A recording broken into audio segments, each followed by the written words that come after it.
Hola chicos, Buenas noches. Hola, profe.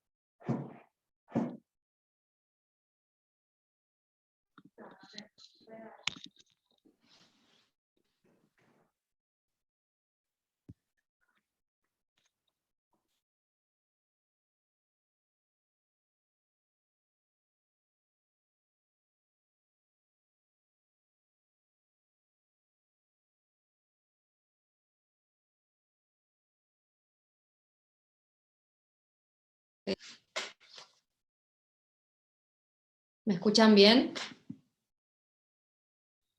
Sí, profe, se escucha. Sí, se escucha bien, perfecto. profe. No escuché nada. A ver, alguien que me hable a ver si se escucha. ¿Usted Sí, nos bien. escucha bien? Sí, ahora te escucho, Eugenia. Bien. Recién no te escuchaba. Buenísimo. Bueno, no sé entonces si se conecta alguien más de la mañana. Avísenme si hay alguien de la mañana. Y ya arrancamos en un poquito. ¿Tienen alguna duda de lo que vimos la vez pasada, el jueves pasado, o de algún otro tema?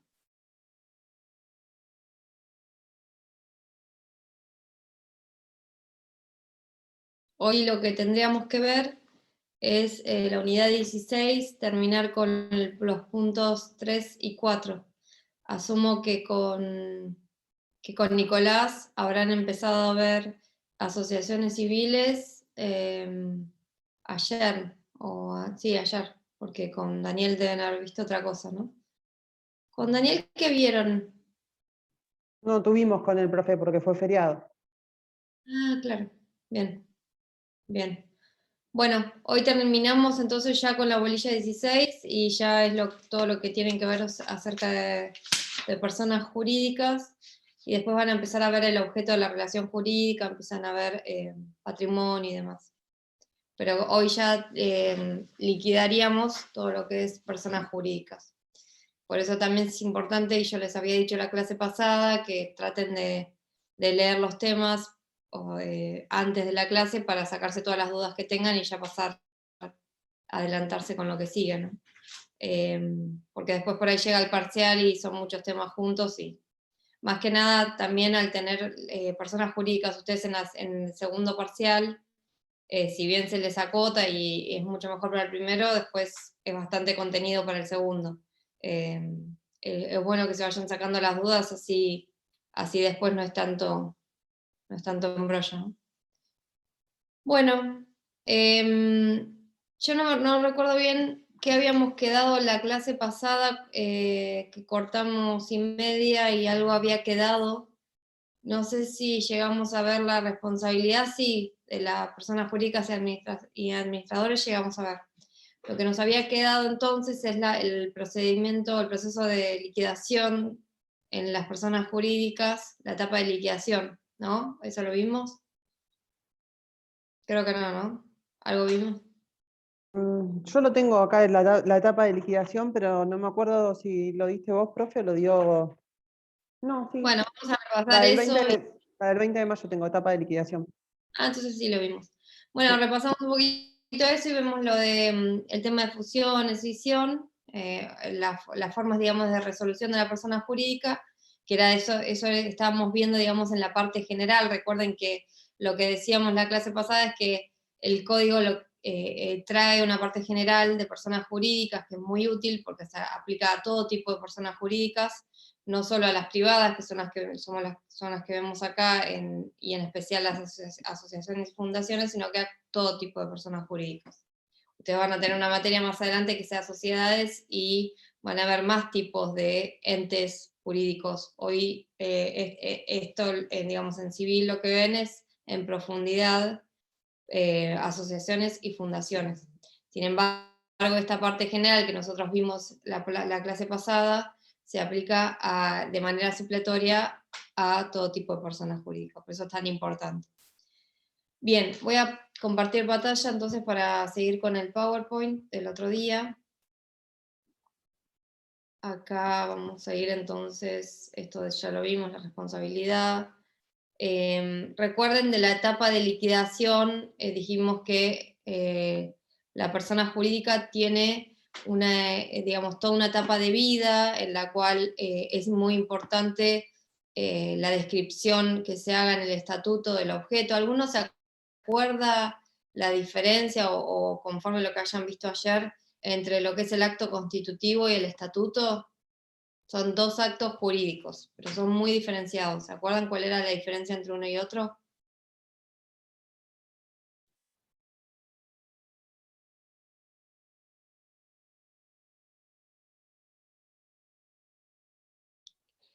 ¿A qué les refiere el concepto acto constitutivo? ¿Es a qué se va a dedicar la asociación en sí? Está bien, pero eso vendría a ser digamos, lo que vos decís está muy bien, Eugenia, en cuanto a cuál es el objeto o a qué se va a dedicar, en el sentido de, ¿se acuerdan que habíamos visto cuál es el objeto que se relacionaba con la capacidad de la persona jurídica, que era lo que iba a poder hacer o no hacer en base a esa descripción que se haga del objeto, que, digamos, delimitaba el poder de accionar de la persona jurídica? Pero a lo que voy es, digamos, más genérico, en el sentido de, nosotros tenemos dos momentos, el momento del acto constitutivo y el momento del estatuto, o el acto jurídico del estatuto, digamos que puede que se confeccionen en el mismo momento, pero que apuntan a cuestiones diferenciadas. El acto constitutivo es digamos, el acto jurídico en virtud del cual se da nacimiento a esa persona jurídica. Y es muy importante porque fíjense la diferencia que tiene ese acto constitutivo en las asociaciones y en las fundaciones. En las asociaciones en que se verifica que es un conjunto de personas con un fin digamos, de bien común, que apuntan a un objetivo que sea específico, que compartan todos y demás, ese acto constitutivo va a ser plurilateral, porque va a haber muchas personas involucradas. Se ponen de acuerdo, dicen vamos a crear esta asociación y celebran mediante ese acto constitutivo, dan nacimiento a la asociación. Después vemos que igualmente para que comience la existencia de la persona, si se trata de asociaciones civiles, vamos a necesitar que para que pueda comenzar a existir esa persona jurídica. Autorización del Estado. Perfecto. Dijimos que la asociación y la fundación son precisamente personas jurídicas en que el contralor del Estado es tan importante y tan, digamos, tan presente que para que empiecen a existir necesitamos esa autorización estatal. Pero si nosotros nos posicionamos en el acto constitutivo, en ese acto en el cual los miembros dicen, bueno, vamos a dar nacimiento a esa persona jurídica, vemos que es un conjunto de personas que se ponen de acuerdo con este fin común que tienen en común.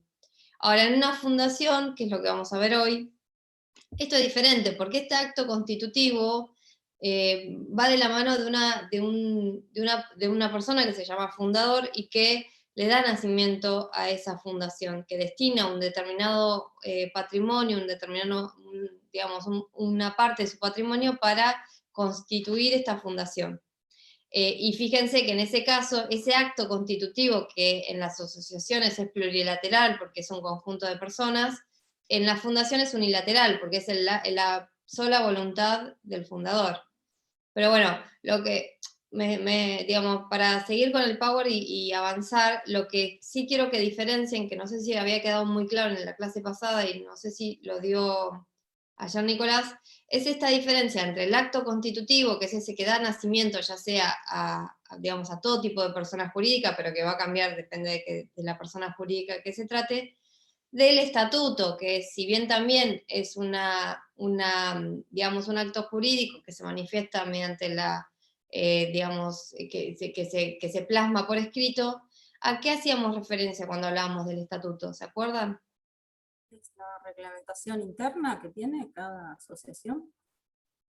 Perfecto, viene a ser ese conjunto de normas que van a regir durante toda la vida del ente jurídico, ya sea fundación, asociación. Entonces, es muy importante diferenciar esas dos cuestiones, porque el estatuto es el que va a detallar, como bien decía Eugenia, el objeto, es decir, a qué se va a dedicar ese ente jurídico, va a decir el nombre, o sea, todos los atributos que hubieran ustedes que se pueden aplicar a la persona jurídica, el domicilio.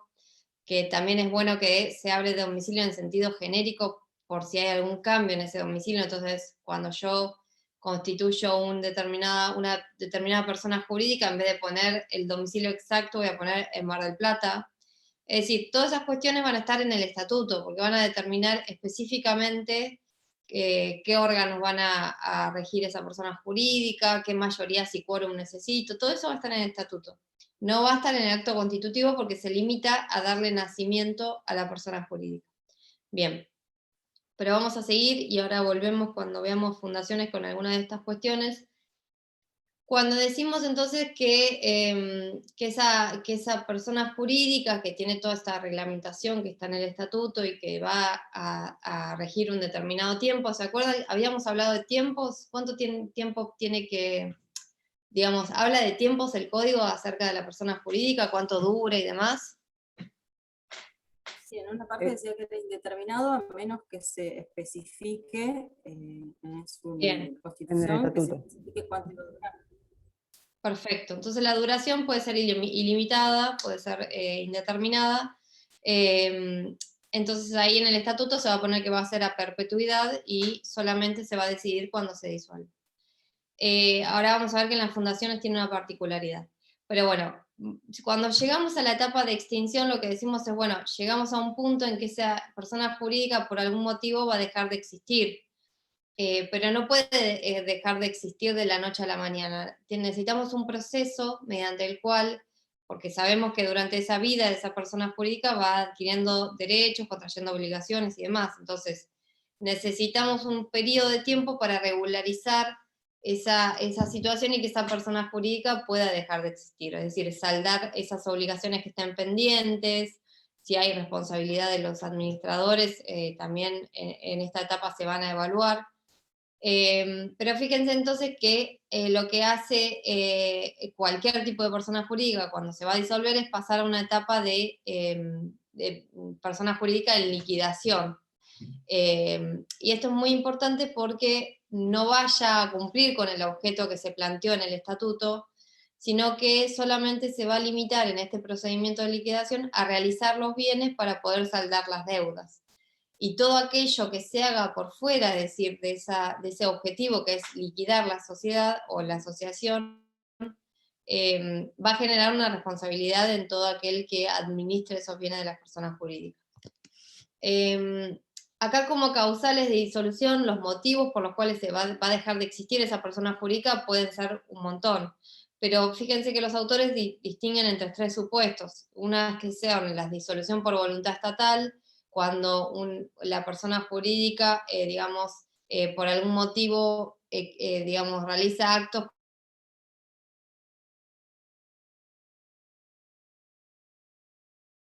común o están realizando actividades ilícitas, en ese caso, por voluntad estatal de retiro de personería, esto, vamos, digamos, puede...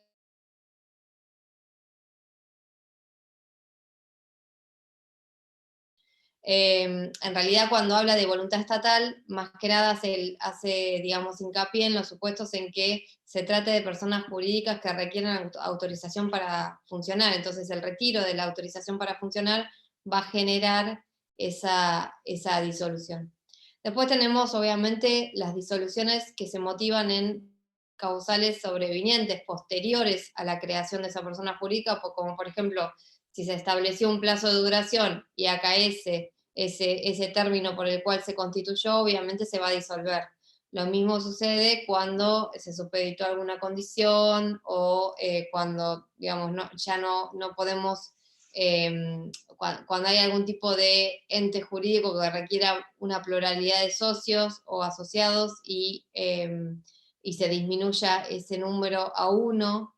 Es decir, pueden ser muchos los motivos, pero esto se funda en causales posteriores a su constitución.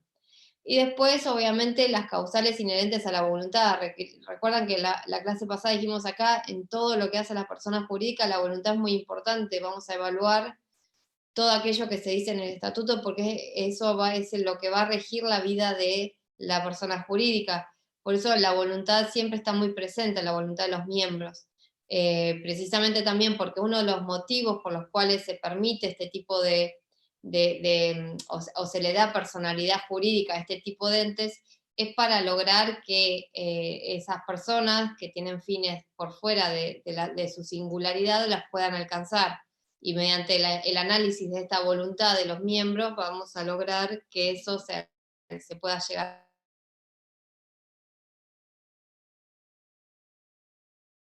en mayoría para lograr esta disolución por voluntad de los miembros. Entonces en ese caso hay que atenernos a lo que diga el estatuto o en su caso lo que diga la ley. Recuerden que también acá dijimos que más allá de la importancia de esta voluntad de los integrantes, de la persona jurídica en general, lo que hace a las leyes que están, las normas que están especificadas en el código, qué tipo de normas son normalmente con respecto a lo que vimos en la primera parte de la materia. ¿Se acuerdan si son, son imperativas o son supletorias? ¿Supletorias eran? Sí, perfecto, porque vamos a ver que hay un detalle de todo lo que hace a las asociaciones y fundaciones y que contempla también la mayoría de los órganos y todo lo que hace al funcionamiento de ambos entes, y esto tiene que ver con que van a venir a suplir la voluntad inexpresada de aquellos que constituyen la persona jurídica. Si no dicen nada, vamos a estar a lo que dice el Código Civil y Comercial, ¿sí? Respecto de mayoría, respecto de un montón de cosas que ustedes van a ver en el código como supletorias, ¿sí? Hay algunas obviamente que son imperativas, que tienen que ver con el objeto de la persona jurídica y demás, pero cuando hablamos del que no sea contrario al bien común y toda esa cuestión, pero bueno, sí, en general son normas supletorias. Dijimos, esto ya lo dijimos, entonces que pierde el rango de persona jurídica para operar como persona con capacidad limitada a liquidar el patrimonio. Y en esta etapa se puede reconducir, o por la mayoría exigida para reconducir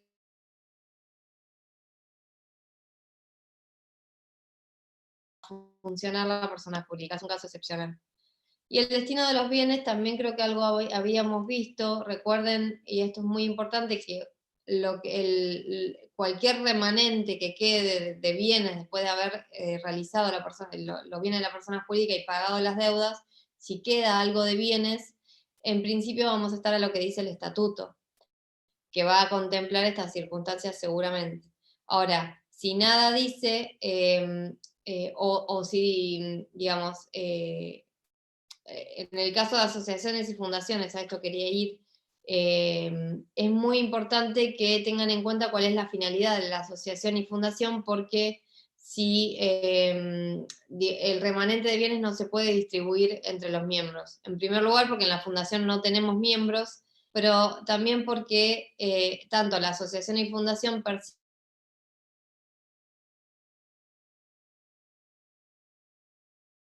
es lograr este bienestar general, este interés general, o tutelar ese interés general, entonces por eso digamos, no hay un fin de lucro.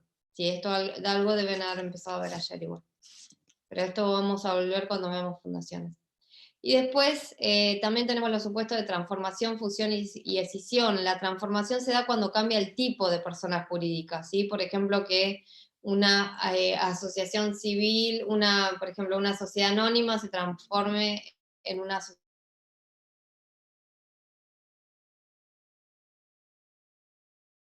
Este tipo de decisiones por alguna mayoría agravada. Siempre va a estar el estatuto, seguramente, pero si no está, siempre es una mayoría agravada, no es una mayoría absoluta como en las decisiones que son menos importantes. Es una decisión de importancia. También tengan en cuenta que para, digamos, esta transformación de un tipo de persona jurídica a otra no se puede dar en las fundaciones. ¿Por qué no pueden las fundaciones transformarse? ¿Tienen miembros que puedan tomar esta decisión de transformarse o no? Bien, esto de que no hay miembros en las fundaciones, ténganlo muy en cuenta porque muchas de las consecuencias, muchas de la regulación de fundaciones es consecuencia de esto.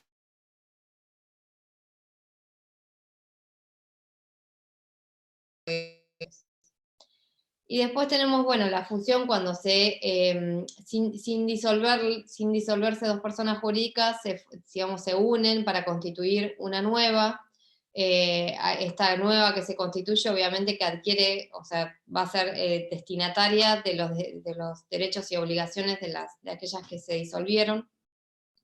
Y después tienen el supuesto de escisión, ahí van a ver que la figura de la escisión se da en dos supuestos. Una persona jurídica sin disolverse va a destinar el patrimonio para fusionarse con otra entidad y generar otra entidad diferente. O una entidad sin disolverse destina su patrimonio junto con otra que también constituye, digamos, se dan supuestos en que sin disolverse constituyen otra persona jurídica con ese patrimonio. Y esto de la responsabilidad de la persona jurídica ya algo habíamos visto y es consecuencia del... ¿Se acuerdan que vimos el tema de la responsabilidad de los administradores? Esta responsabilidad que se daba en ciertos supuestos, que tenía que acreditar qué cosa para que haya una responsabilidad del administrador que ejercía sus funciones. ¿Se acuerdan cómo era que yo podía endilgarle responsabilidad? ¿Qué era lo que tenía que yo acreditar? ¿Hubo negligencia?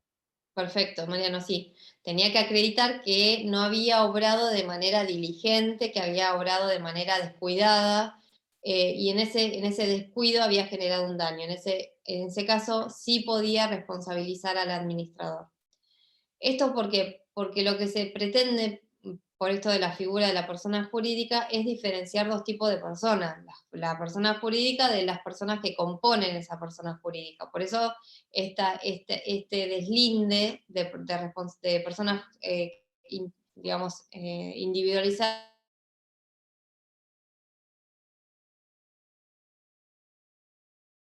que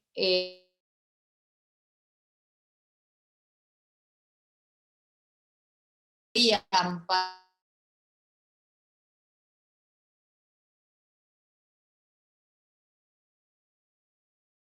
todo lo que fuera. Entonces también estaba toda esa teoría. Y para hablar de la responsabilidad de la persona jurídica, en realidad nosotros nos tenemos que focalizar en que la persona jurídica hay una suerte de relación orgánica entre los miembros que componen esa persona jurídica y la persona jurídica en sí. Entonces, cualquier acto que realice el órgano de esa persona jurídica necesariamente va a responsabilizar a la persona jurídica. Siempre que ese órgano, ese administrador o ese miembro actúe dentro del ejercicio de su función o en ocasión de su función, ¿sí? Lo que se dice es, bueno, si un administrador está realizando un acto jurídico, obviamente que va a responsabilizar a la persona jurídica porque actúa en nombre de la persona jurídica. Salvo que realice un acto que está totalmente por fuera de la persona, digamos,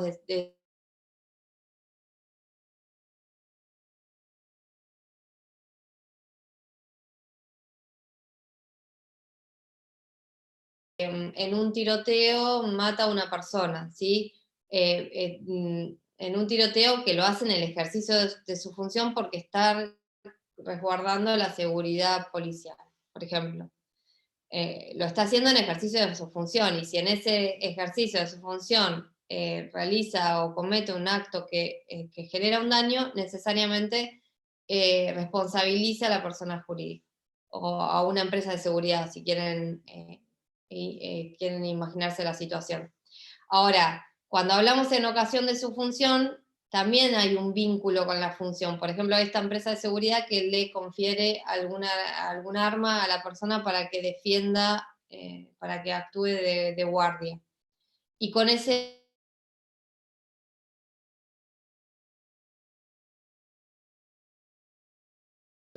Si bien no estaba cumpliendo sus funciones, no estaba en horario laboral, es en ocasión de su función que genera ese daño, que provoca ese daño. Entonces, necesariamente voy a poder responsabilizar a la persona jurídica que, digamos, del cual esta persona humana era el órgano.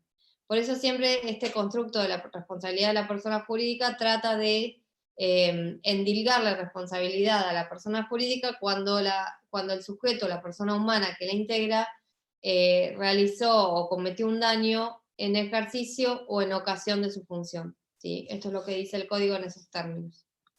Bien, ahora vamos a pasar entonces a fundaciones y asociaciones civiles, que es en realidad el tema que tenemos que ver y terminar hoy. Acá fíjense que cuando hablamos de las fundaciones, ustedes ayer habrán visto entonces con Nicolás las asociaciones que tienen como característica que es este conjunto de voluntades que son personas que tienen un fin común y se reúnen y celebran o tratan de formar una asociación con la autorización estatal correspondiente. En la fundación hay una característica diferenciada y es que tiene mucho tinte de fin desinteresado, fin altruista, más allá de que la asociación también lo tiene, pero fíjense cuán desinteresado es que una persona que se llama fundador o varias personas fundadoras destinan un determinado patrimonio para cumplir con este fin altruista, desinteresado. No hay un fin de lucro ni en las asociaciones ni en las fundaciones, no puede haber un fin de lucro, y esto se lo tienen que grabar como si a fuego, digamos, que no existe un fin de lucro, un fin interesado en las asociaciones ni en las fundaciones, a diferencia de lo que pasa con las sociedades. Y esto del desinterés, del fin altruista, caracteriza a estos dos tipos de entidades. Fíjense entonces que para definir entonces a las fundaciones, son aquellas personas jurídicas con propósito de bien común, sin fin de lucro, mediante el aporte patrimonial de una o más personas destinado a hacer posibles sus fines. Acá este es el concepto que nos trae el código, y podemos derivar entonces que hay un acto fundacional, porque necesitamos este acto de creación de la persona jurídica, así como dijimos en las asociaciones es un acto plurilateral porque intervienen muchas personas, es decir, mínimo más de 2 personas. En el acto fundacional es un acto unilateral, porque el fundador es una única persona, ¿sí? Entonces, este acto fundacional es el que constituye a la fundación, más allá de que, por lo que hablábamos recién, para que comience a existir esa fundación como tal, necesitamos la autorización estatal para funcionar, ¿no? Pero lo importante en este acto fundacional es lo que se llama, es este acto mediante el cual, digamos, se identifica al fundador y dice, voy a destinar esta cantidad de patrimonio o estos bienes a cumplir con este fin determinado. ¿Qué vieron ayer acerca del objeto de las asociaciones que podemos también hablar acá? Es decir, ¿cómo tiene que ser el objeto?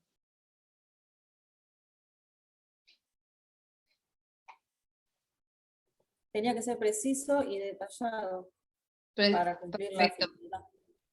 Perfecto. Eso que me dicen recién, es decir, que tiene que ser preciso y detallado, determinado, también se aplica en lo que hace las fundaciones. Necesito que sea preciso el objeto para el cual se constituye esta fundación. Y fíjense que esto obviamente que va a estar en el estatuto, y fíjense que cuando hablamos de este acto fundacional, que a diferencia del estatuto es el que crea la persona jurídica, decimos que es unilateral, que no es recepticio, que es revocable porque se puede arrepentir el fundador hasta que yo obtengo la autorización para funcionar, me puedo arrepentir, y que se supedita a la autorización estatal. Eso en cuanto al acto fundacional. Esta autorización estatal para funcionar, obviamente que lo que va a evaluar la autoridad de Contralor, les explicó cuál era la autoridad de Contralor ayer, Nicolás. En lo que es en Ciudad de Buenos Aires se llama Inspección General de Justicia, la IGJ, y en lo que hace a la provincia de Buenos Aires, que es lo que nos aplica a nosotros, es la Dirección de Personas Jurídicas. En esos dos lugares, que en realidad depende de la jurisdicción donde estemos hablando, vendría a ser el órgano administrativo, porque depende del Poder Ejecutivo, que verifica que se cumplan con todos los requisitos que establece la ley. ¿Y qué va a evaluar la Dirección de Personas Jurídicas para poder conferir la autorización a esta fundación? ¿Qué se les ocurre que va a evaluar?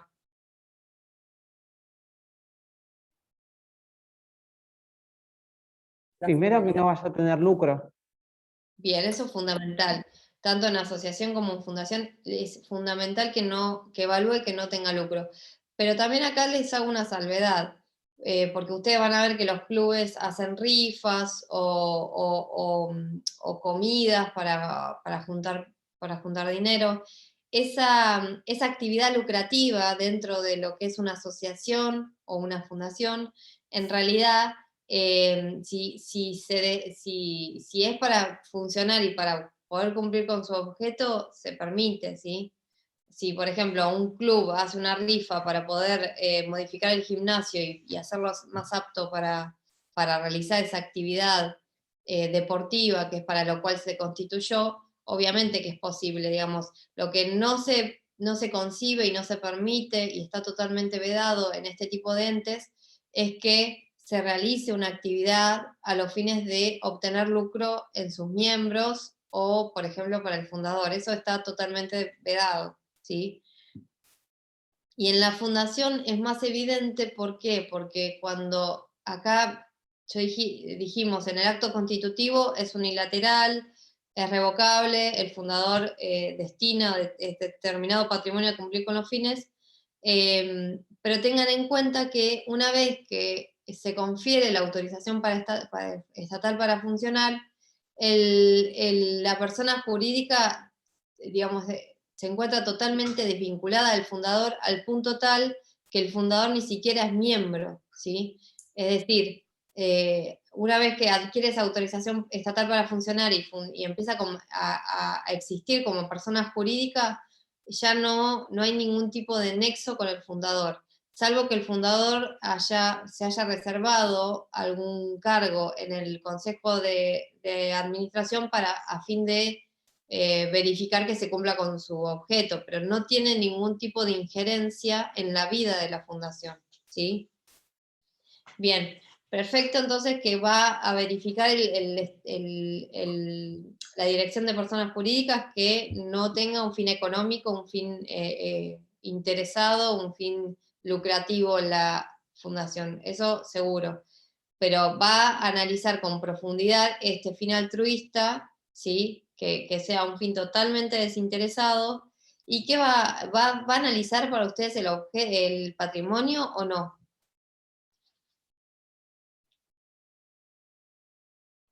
Le exige un mínimo de patrimonio para poder iniciar. Claro, más que nada no un mínimo, sino que tenga relación o que tenga proporción el patrimonio que se está destinando para esta fundación y el objeto que se quiere cumplir, ¿sí? Para que se pueda cumplir con eso, claro. Perfecto, sí, para que puedas, digamos, que haya una relación entre el patrimonio que se está destinando y el objeto que se plantea con precisión en el estatuto, ¿sí? Bien. Acá, a diferencia de lo que también, y es algo que va a controlar el Estado a través de la Dirección de Personas Jurídicas en nuestra jurisdicción, es la duración, porque en el caso de las fundaciones, digamos, acá sí se exige un plazo determinado para funcionar. No, a diferencia de las asociaciones, no pueden constituirse a perpetuidad, tienen que tener un plazo de duración. Y esto tiene sentido, porque si ustedes se ponen a pensar, como no tiene miembros, no podemos dejar librados los miembros que en cualquier momento decidan la disolución, tenemos que poner una duración determinada, ¿sí? Bien. Dijimos entonces que esto lo deben haber visto ayer, que hay una cierta formalidad para el estatuto, tiene que constituirse por instrumento público, lo mismo que pasa con las asociaciones. Tiene que ser muy detallado porque va digamos, a regir durante la vida de toda la fundación, y al no tener miembros, es lo que decíamos recién, cuanto más detallado mejor, en el sentido de prever cuáles son, qué tipo de órganos va a tener esa fundación. Obviamente que el código exige un mínimo de órganos y para que esta fundación pueda ser llevada adelante. cuáles son los deberes y las atribuciones de esos órganos, y a su vez cuáles son las mayorías que se requieren en cada uno de esos órganos. Eso va a ser necesario para, digamos, para poder, digamos, de contenido mínimo en el estatuto. Y también, obviamente, que va a prever cuál va a ser la forma de modificar ese estatuto durante la vida de la fundación. Hay algo muy particular en las fundaciones y es lo que se llama el plan trienal, que ahora lo vamos a ver en particular, pero tiene que ver con este proyecto dentro de los primeros 3 años de la fundación. Tiene que haber un proyecto detallado de cuál va a ser el objetivo a cumplir en esos 3 años. Eso también es algo que va a evaluar en profundidad el organismo de aplicación, es decir, la IGJ o la Dirección de Personas Jurídicas, para verificar si hay correlación entre el objeto, el patrimonio, digamos, todo esto va a evaluar el ente, digamos, administrativo. Acá esto es algo muy importante, que lo que les decía recién, no se confundan digamos, el formato de lo que es una asociación, de lo que es una fundación, y este diferente formato tiene que ver también con la diferencia que existe en que la fundación carece de miembros. Entonces, si nosotros nos ponemos, digamos, recordamos siempre que la fundación no tiene miembros y lo que va a tener son órganos que van a tender a lograr que esa fundación avance y cumpla sus fines, y beneficiarios, que van a ser los destinatarios de ese fin altruista, entonces hay muchas cosas que van a entender mejor, ¿sí? Fíjense, no hay miembros, sino que hay órganos de conducción que tienden a verificar que se cumplan con estos fines que tuvo en miras el fundador, y a su vez beneficiarios, que son aquellos a los que quiso beneficiar, los que quiso favorecer el fundador al momento de realizar el acto constitutivo. Por eso acá lo que les ponía también es que tengan en cuenta que el fundador, una vez que se confiere esta autorización para funcionar y que adquiere personalidad diferenciada la fundación, se convierte en un extraño con relación a la entidad. Y a punto tal se convierta en un extraño que toda promesa que haya hecho de donación o todo tipo de bienes que se comprometió a entregar a la fundación, una vez que ésta adquiere autorización para funcionar, puede reclamarle la entrega de esos bienes, ¿sí? Entonces, acá fíjense los caracteres. Tiene que necesariamente tener un fin altruista que solo persiga finalidades de interés social. Por ejemplo, la Fundación Favalor es un claro ejemplo de una fundación que tiene un interés social, que tiene un interés de descubrir cuestiones médicas, de favorecer a las personas que puedan llegar a padecer ciertas enfermedades. Carece de miembros, no tiene miembros. El fundador solo destina parte de su patrimonio y, digamos, organiza la fundación para que pueda lograr esos objetivos. Es como una suerte de estructura, que esa estructura lo que va a hacer es cumplir con el fin que le dio el fundador al momento de su creación. Y está sustentada en la voluntad del fundador. Es una voluntad que se plantea al momento de iniciarse y que durante toda la vida de la fundación se va a tener en miras. Lo que tuvo la voluntad del fundador siempre va a servir para orientar el plan de acción de la fundación, ¿sí? Bueno, esto ya lo vimos, que es el acto jurídico unilateral, y que una vez que es autorizado por el Estado, va a poder comenzar a funcionar como un ente autónomo al fundador que lo constituyó. Obviamente que tiene patrimonio propio, pero esto también pasa en cualquier otro tipo de persona jurídica que hayan visto que, al ser diferenciado digamos, de las personas humanas que los componen, tienen un patrimonio diferente, tienen un nombre diferente, tienen un domicilio diferente. Todos estos atributos tienen una particularidad específica en cada uno de los entes que van a evaluar. Y acá hay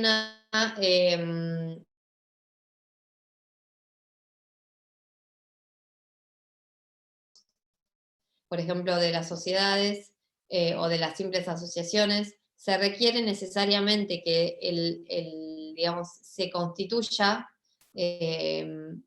que el acto constitutivo sea formalizado mediante un instrumento público. ¿Y esto por qué es? Fíjense, nosotros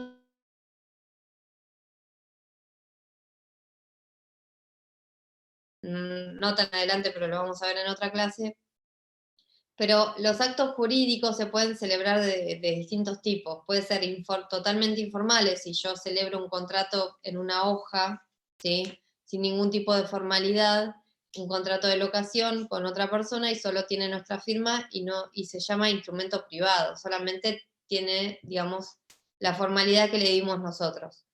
Otro tipo de actos se celebran mediante instrumento público. Ustedes escucharán que ciertos actos necesariamente tienen que estar celebrados en instrumento público. Por ejemplo, la escritura de una casa, o digamos, todos los actos una donación, todos los actos que, fíjense que tienen tanta relevancia en el mundo jurídico, que necesitamos que intervenga un tercero, que dé fe de lo que está pasando, que es el escribano. Bueno, en este caso pasa lo mismo.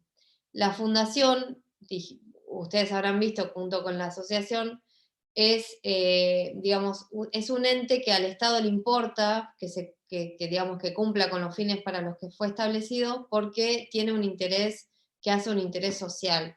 Y como hace un interés social y tiene, digamos, todas estas particularidades, la ley le exige que sea constituido por instrumento público. Lo mismo que pasa con las asociaciones. Y a su vez también le da la posibilidad al fundador que reflexione con profundidad lo que está haciendo, porque fíjense que el fundador está destinando parte de su patrimonio, o se está comprometiendo a destinar parte de su patrimonio para lograr un fin altruista. Entonces, le está dando la posibilidad al fundador que tome, digamos, entidad al acto jurídico que está realizando. Por eso se le exige la escritura pública, el instrumento público. Bien, esto del acto de dotación lo vimos recién, en realidad tiene que ver con el destino que se hace de los bienes para lograr con los fines de la fundación. Es necesario para que empiece la vida de la fundación, que obviamente que cuente con un patrimonio para poder cumplir con esas finalidades altruistas. Esto se llama el acto de dotación, estos bienes que pasan a integrar el patrimonio de la entidad. Por eso también hablábamos de que este patrimonio, este capital aportado, que puede ser tranquilamente bienes inmuebles, bienes muebles, o puede ser dinero, tiene que guardar una relación con aquello que se plantea como la finalidad de la fundación. También hay una particularidad con este acto de dotación mediante el cual se hace este traspaso de patrimonio, y que puede ser realizado por un acto entre vivos, por una donación, y el fundador dona o hace una promesa de donación respecto de determinados bienes de su patrimonio, o puede ser mortis causa. Mortis causa quiere decir con motivo de la muerte. Entonces, puede ser que en un testamento se constituya una fundación y se destine cierta cantidad de patrimonio para lograr esta finalidad planteada en la fundación. Por eso puede ser por legado o por testamento. Ahora, ¿qué se les ocurre que tiene que respetar la persona, el causante, la persona al momento de disponer de sus bienes por testamento o por legado? ¿Puede destinar todo su patrimonio a una fundación? No, No, Bien, porcentaje, ¿y qué porque tiene también no puede heredar a los herederos, digamos. Bien, tiene que respetar la legítima necesariamente. La legítima es la porción que el código reserva a los herederos legítimos. Siempre por fuera de esa legítima va a poder disponer lo que quiera, pero respetando ese mínimo que le corresponde a sus herederos legítimos, ¿sí? Si no tiene herederos legítimos porque no se casó, no tuvo hijos y demás, obviamente que sí puede destinar todo su patrimonio. Pero depende de esa porción necesaria para reservar a sus herederos. ¿puedo hacer Bien, una preguntita? sí, O sea, esa primer donación tiene que ser sí o sí patrimonio del fundador, puede ser de otra persona que también quiere aportar en conjunto con el fundador. no, en realidad puede ser, pero en realidad, a ver, tiene que venir de alguien que pueda disponer de ese bien. no puede el fundador disponer de un bien que no le pertenece para constituir este acto de dote. Es decir, tiene que tener la disposición, tiene que ser el propietario de ese bien.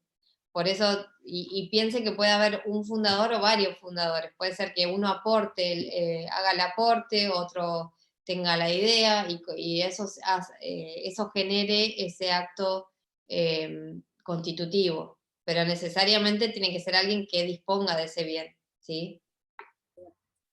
Profe, pero el fundador puede aceptar donaciones o no. En realidad, no es el fundador el que acepta donaciones, son promesas de donación que están destinadas a la fundación. Fíjense que no confundan lo que es la persona jurídica que se constituye y que una vez que adquiere la autorización estatal para funcionar, es una persona que puede ejercer sus derechos tranquilamente, más allá de que es una persona jurídica. Entonces, si hay alguna promesa de donación que se haya realizado a esa fundación, la misma fundación va a poder reclamar el cumplimiento, ¿sí? Bien, pero no puede ser parte del patrimonio inicial, digamos. El patrimonio inicial viene del, claro, no, está en el bien. acto constitutivo. Bien. Eso después son, digamos, donaciones sobrevinientes que puede exigir el cumplimiento de la fundación porque son promesas de donación efectuadas a la ente jurídico. Bien. Bueno, acá esto ya lo vimos, que el patrimonio inicial debe necesariamente y razonablemente estar proporcional al cumplimiento de los fines que se propone, y el que analiza estas pautas es la IGJ o la Dirección de Personas Jurídicas. Siempre se habla de una aptitud potencial para cumplir con los objetivos, porque puede ser que no sea con este patrimonio inicial que se pueda cumplir con todos los objetivos, pero que tenga una potencialidad de adquirir donaciones, o que el mismo fundador tenga una reputación de dar cumplimiento a esos fines. Es decir, lo que se va a analizar es el compromiso, los antecedentes de los fundadores, cuál es la característica del programa a desarrollar, si es un programa a desarrollarse que es, en cierto modo, ¿cómo decirlo?, que tiene mucho objetivo, pero a futuro, y tiene un plazo de duración largo, entonces puede ser que, digamos, que no se va a cumplir el año que viene, pero sí en 10 años. Es decir, todo eso se va a evaluar al momento de otorgar la autorización para funcionar. Acá, bueno, la designación del objeto ya dijimos que debe tener un objeto adecuado al bien común, preciso y determinado. Adecuado al bien común, esto no sé si algo vieron cuando vieron asociaciones. ¿Vieron el caso Cha y el caso Alit?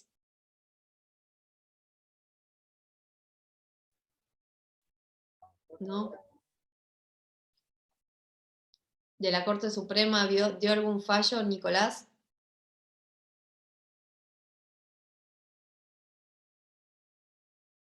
Bueno, acá cuando ustedes evalúen todo lo que hace al bien común y más que nada en lo que son las asociaciones, tengan en cuenta que hubo toda una evolución en el análisis del bien común para evaluar si se otorgaba la autorización para funcionar a las asociaciones o no.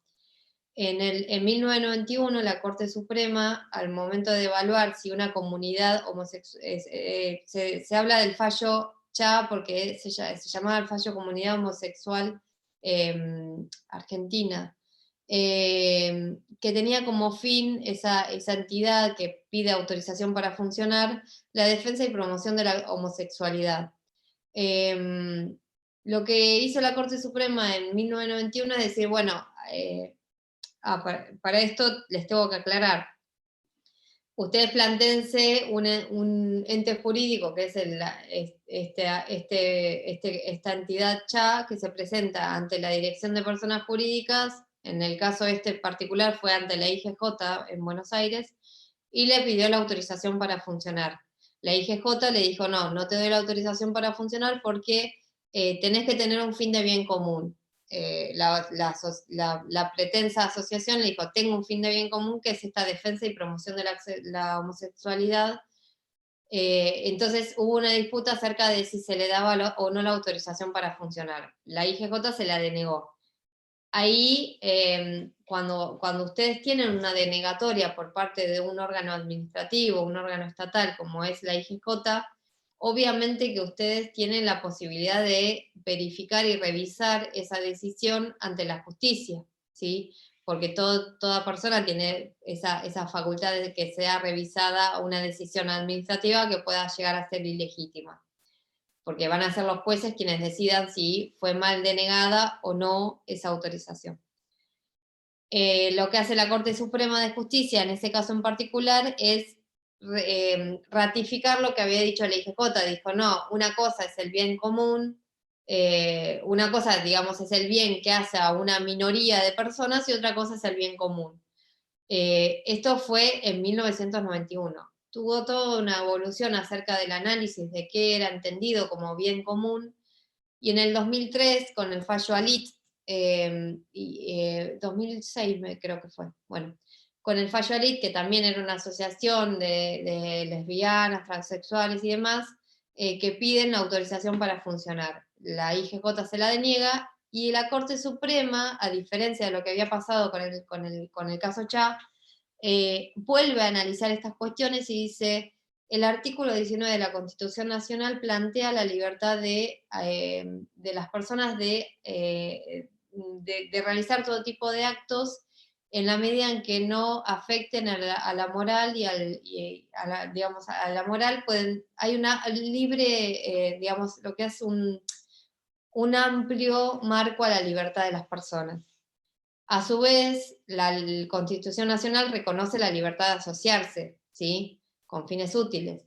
Siempre que sea un fin lícito, no va, digamos, acá lo que hace la Corte Suprema es modificar la decisión que había tomado en 1991 y decir, bueno, no nos importa si son minorías, mayorías, en una sociedad contemporánea, como es la nuestra, obviamente que hay pluralidad digamos, es decir, la sociedad necesariamente es una sociedad plural con distintos intereses, con distintos gustos. Entonces, esta finalidad de bien común tiene que respetar esta pluralidad esta sociedad plural. Por eso revocó la decisión de la IGJ y le confirió la autorización para funcionar. Fíjense cómo en esta evolución no se hace una interpretación acotada de lo que es el bien común, sino que se empieza a ampliar ese concepto a modo de contemplar todo tipo de situaciones que no sean contrarias a la ley y que sean finalidades lícitas, ¿sí? Por eso cuando se habla de este objeto que sea particular, que sea individualizado y que no sea contrario al bien común, es la terminología que utiliza el Código Civil y Comercial a los fines de contemplar la mayoría de los casos. Por eso ya no se habla que tiene que tener un fin de bien común, sino que no tiene que ser contrario al bien común, ¿sí? Y acá los autores lo que dicen, bueno, porque también tenemos que diferenciar lo que es una simple asociación, que no va a tener una autorización para funcionar como tal, de una asociación civil. ¿Para qué, digamos, qué exijo para que sea una asociación civil y no una simple asociación? ¿De qué hablamos cuando hablamos de bien común? En realidad de lo que hablamos es de que ese bien común se proyecte a personas que no sean miembros digamos, del ente jurídico, ¿sí? Cuando, por ejemplo, una asociación deportiva que contemple la situación de personas que no sean miembros y que trate de proyectar hacia afuera, porque si nos quedamos solamente para el bienestar de los miembros, estamos hablando de una simple asociación, ¿sí? No sé si los mareé o les clarifiqué. Bueno, lo que quería es que quede claro el tema del bien común, que a veces causa confusión, y que es muy importante en estos dos tipos de entes jurídicos que estamos viendo ahora. Pero bueno, esta precisión en el objeto tiene también que ver con esta autorización que va a dar el Estado para funcionar como fundación, que sea determinada y que sea algo que sea asequible, que se pueda cumplir con el patrimonio que está destinado para lograr ese fin altruista.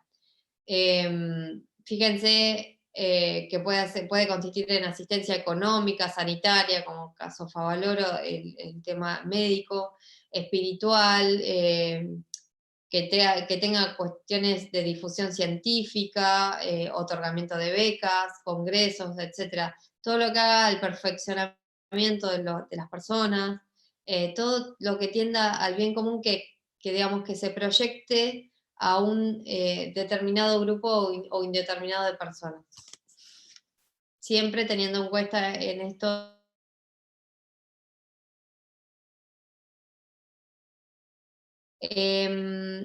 esto de las promesas de donación, algo habíamos dicho, cuando la fundación tiene la persona jurídica, es una persona totalmente diferenciada del fundador, y digamos, esas promesas de donación que haya hecho en ese acto de dote, pueden ser reclamadas por la fundación una vez que adquiere esta personería. Y inclusive puede iniciar las acciones legales para lograr el cumplimiento de esas promesas de donación. Y esto también es importante, que si el fundador fallece y los herederos intentan revocar ese acto de dote, no lo van a poder hacer si ya se otorgó el funcionamiento o la autorización para funcionar. ¿Por qué? Porque ya es otra persona.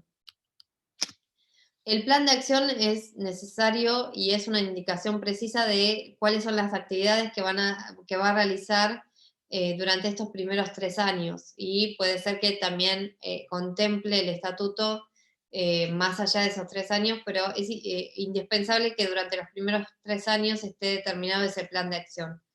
Bien, esto ya habíamos dicho algo igual.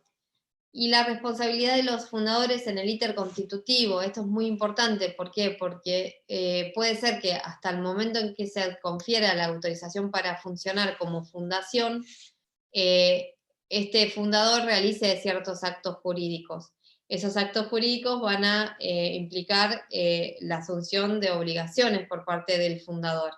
¿Qué pasa si después no se otorga esa autorización para funcionar? Esos acreedores no van a poder reclamarla a la fundación.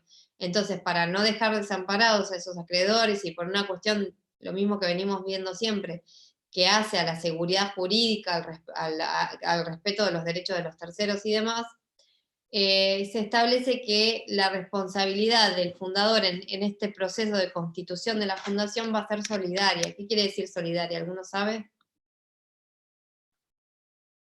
Conjunto, ¿no? En conjunto entre 2 personas o 2. Bien, va a ser solidaria en el sentido de que yo le voy a poder reclamar al fundador y no solamente a la fundación si llega a constituirse como tal, ¿sí?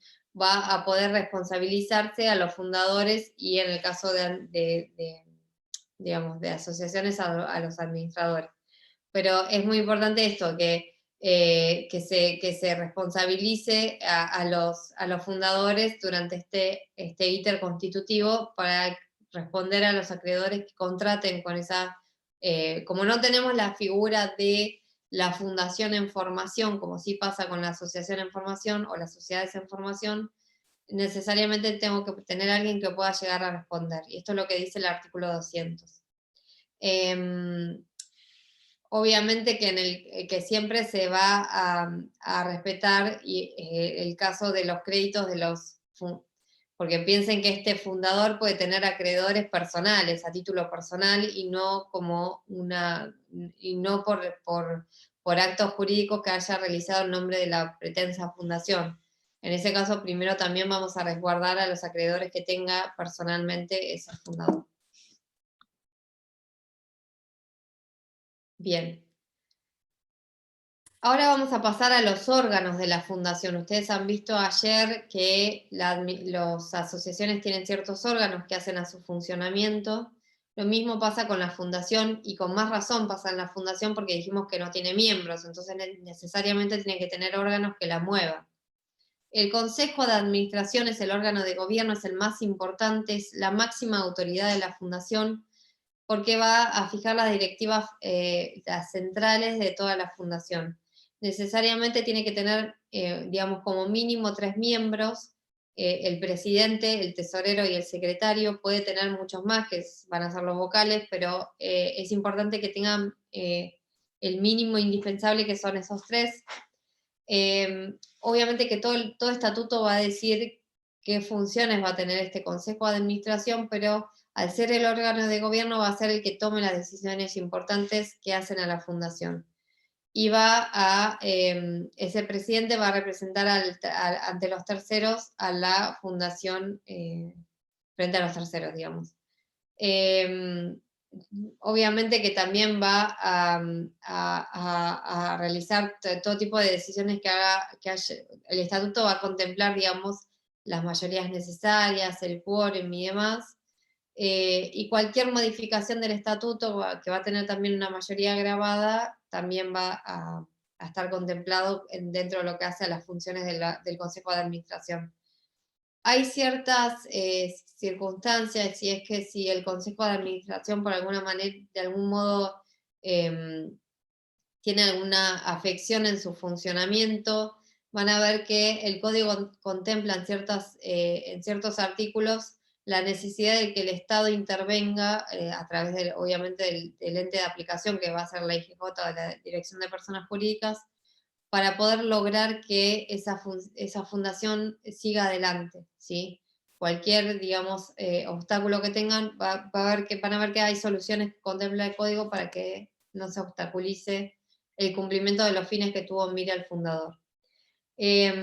Los miembros del Consejo de Administración se pueden remover con una mayoría con un voto, de 2/3 partes. Recuerden que cuando hablamos, lo mismo que hablamos o que hablaron ayer de asamblea, una cosa es el quórum y es el necesario para sesionar, y otra cosa son las mayorías. Cuando ustedes hablan de mayorías, están diciendo, bueno, ya tuvimos el mínimo indispensable de integrantes del Consejo para que puedan sesionar. Ahora lo que yo requiero es la mayoría, que es el mínimo indispensable para tomar una determinada decisión. Bien, y si existen cargos vacantes, que esto es lo que yo les decía recién, que puede impedir el funcionamiento orgánico del Consejo de Administración ante la imposibilidad imposibilidad de activar el mecanismo estatutario para designar nuevos consejeros, la autoridad de Contralor debe reorganizar la administración de la fundación. Fíjense, es tal el control que efectúa el Estado de este tipo de entidades que necesariamente hasta en esto tiene que intervenir. Si hay un obstáculo para que funcione normalmente el Consejo de Administración y que esto va a repercutir en el funcionamiento de la fundación, necesariamente tiene que intervenir el órgano de Contralor saneando esta situación irregular, ¿sí? Obviamente que los derechos y obligaciones de los integrantes del Consejo, que acuérdense, no son miembros de la Fundación, sino que integran el Consejo como órgano de la Fundación y que es el órgano máximo y deliberativo. Estos derechos y obligaciones que tienen cada uno de los miembros del Consejo van a estar reguladas en el Estatuto o supletoriamente en el Código Civil y Comercial. En el caso de que en ningún lado se contemplen ciertas facultades o derechos o obligaciones, se va a ir supletoriamente a las reglas del mandato. Ahí tienen los números del código que regulan la relación de mandato, que es parecida a la que cumplen, digamos, los miembros del Consejo de Administración. Bien. El destino de los ingresos, fíjense que los fondos con que cuenta la fundación necesariamente tienen que ser destinados a cumplir para los fines para los cuales fue creada la fundación. Pero puede ser que una parte determinada de esos fondos se destine a generar mayor capital para poder cumplir con esos fines. Entonces, en ese caso, sí se va a poder, por ejemplo, que se constituya un plazo fijo con dinero que no se está utilizando ahora para poder cumplir con ese fin, digamos, generar más capital para poder cumplir con ese fin altruista que se planteó en un inicio. Siempre este movimiento que se haga para generar más capital y para poder cumplir con ese fin altruista, tiene que ser precisamente para eso, es decir, para poder cumplir con el fin de la fundación y no para lograr algún fin lucrativo que está totalmente impedido en este tipo de entes jurídicos, ¿sí? Siempre va a ser para reforzar el cumplimiento de los fines estatutarios y nunca, bajo ningún punto de vista, para obtener ganancias. Y si el órgano de contralor verifica que ese movimiento dinerario o patrimonial es efectuado a los fines de obtener algún tipo de ganancia, en ese caso se va a sancionar retirando la personería, ¿sí? A ese tipo de sanción se puede llegar en el caso de que se desvíen los fines desinteresados y altruistas que tiene que tener necesariamente la fundación, ¿sí? En cuanto a las mayorías necesarias, fíjense que para la reforma del estatuto se exige el voto favorable de la mayoría absoluta de los integrantes del Consejo. Hay ciertas decisiones importantes para las cuales se exige 2/3, que son el objeto, la modificación del objeto, la fusión, la disolución. Sin embargo, todo esto puede estar contemplado de manera diferente en el estatuto. Hay que verificar primero qué dice el estatuto. Y la modificación del objeto es un acto, digamos, muy importante, por eso se exige la mayoría calificada y por eso necesariamente tiene que estar también autorizada de alguna manera por el organismo de Contralor. Y otra cosa, solamente se va a poder modificar el objeto de una fundación en la medida en que el objeto planteado por el fundador se haya tornado de cumplimiento imposible, porque siempre voy a estar ante la voluntad del fundador. La voluntad planteada en un inicio como fin altruista va a ser la que se busque y la que se trate de cumplir. Si ese objeto se vuelve imposible por algún motivo sobreviniente, entonces ahí sí voy a tener que modificar el objeto, pero por una cuestión de imposibilidad de cumplimiento. Y después tenemos como otro órgano diferenciado del Consejo de Administración, el Comité Ejecutivo, que el Comité Ejecutivo viene a ser un órgano inferior al Consejo de Administración, que dijimos que era el órgano máximo. Y en realidad el comité ejecutivo lo tienen que pensar o imaginarse como aquel órgano que va a estar en el día a día de la fundación. Va a realizar todos los actos jurídicos necesarios para poder llevar a cabo el día a día de la fundación. Es facultativo porque puede ser que no esté y nos quedemos solamente con el Consejo de Administración, pero es tan útil que es algo también ya generalizado, que exista este comité ejecutivo. Normalmente se le van a delegar al comité ejecutivo el cumplimiento de funciones que hagan al desarrollo diario de la fundación, de la entidad. Y hay otros órganos facultativos que son los consejos de asesores, que van a ser esos consejos que aconsejen, valga la redundancia, acerca de determinadas cuestiones en específico al Consejo de Administración. Puede ser que el Consejo de Administración se plantee un determinado, digamos, que tenga que evaluar una determinada función y que esa función exceda el conocimiento de los integrantes del Consejo, entonces se constituye un Consejo Asesor para poder tomar la decisión de manera más informada, digamos. Y la Comisión Revisora de Cuentas va a ser el órgano que va a fiscalizar las cuentas de la entidad y cómo se emplean los fondos o el patrimonio para cumplir con los fines de la institución. También es facultativo y es muy común que esté. Acá, bueno, están las funciones que hace o que tiene la autoridad de Contralor, que dijimos que era la IGJ en la Ciudad de Buenos Aires y en la provincia de Buenos Aires la Dirección de Personas Jurídicas. Va a aprobar los estatutos y la reforma de los estatutos, va a fiscalizar el cumplimiento y el funcionamiento de la fundación, y que esta fundación cumpla con las disposiciones legales y estatutarias y que cumpla con el objeto que fue planteado.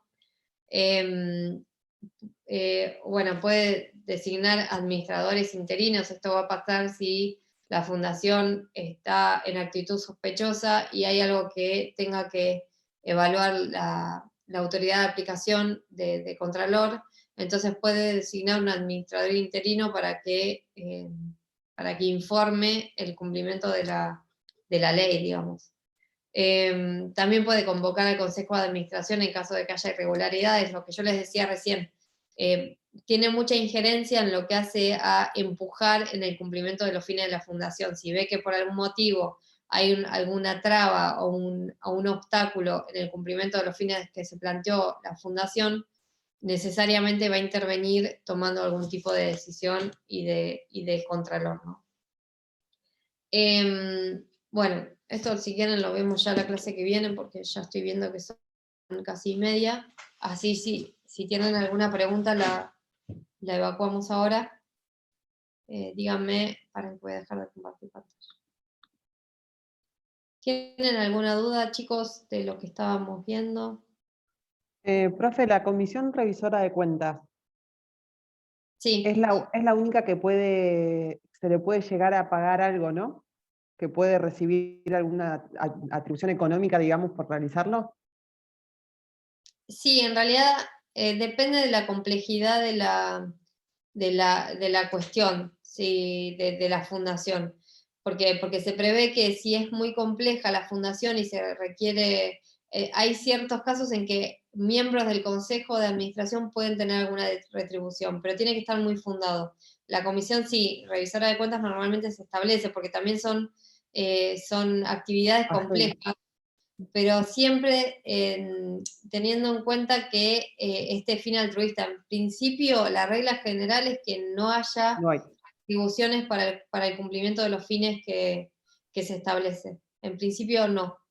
Pero depende de la complejidad del asunto y de la fundación de que se trata. Hay fundaciones que son muy, muy grandes y muy importantes y que tal vez tenga que algún integrante de ese consejo dedicar todo su día bueno, en ese caso se tendría que ver el caso en particular, pero yo te diría que la regla es que no, Que no. No. Bien, pero por esta finalidad altruista, ¿no? bien. A mí me faltaría los órganos de fiscalización, el de la provincia de Buenos Aires, Dirección Provincial de Personas Jurídicas, y el otro. Y en la ciudad de Buenos Aires se llama Inspección General de Justicia. Eso es en la ciudad de Buenos Aires. Por eso muchos de los fallos que ustedes van a ver, si pueden, está bueno que lo vean porque también hacia la evolución de esto que les decía, el bien común. Fíjense el fallo Alit de la Corte Suprema, siempre es Alit contra, porque es la parte que exige la revisión, contra IGJ. ¿Por qué? Porque el IGJ es el órgano administrativo que le denegó la autorización para funcionar. Por eso van a ver que muchos de los fallos judicializados interviene la IGJ si es a nivel nacional. Si es a nivel provincial, van a ver que la demandada va a ser la Dirección de Personas Jurídicas. Y en la mayoría de las provincias se llama Dirección de Personas Jurídicas, pero en Ciudad de Buenos Aires se llama Inspección General de Justicia. ¿Alguna otra duda que tengan o quieren que ya cortemos y seguimos? Nos falta ver Autoridad de Contralor y ya terminamos con esto y seguimos con el tema que siga, que no me he fijado que nos toca la clase que viene. Bueno, chicos, buenas noches, que descansen y nos vemos el jueves que viene. Gracias, profe, igualmente. Pues,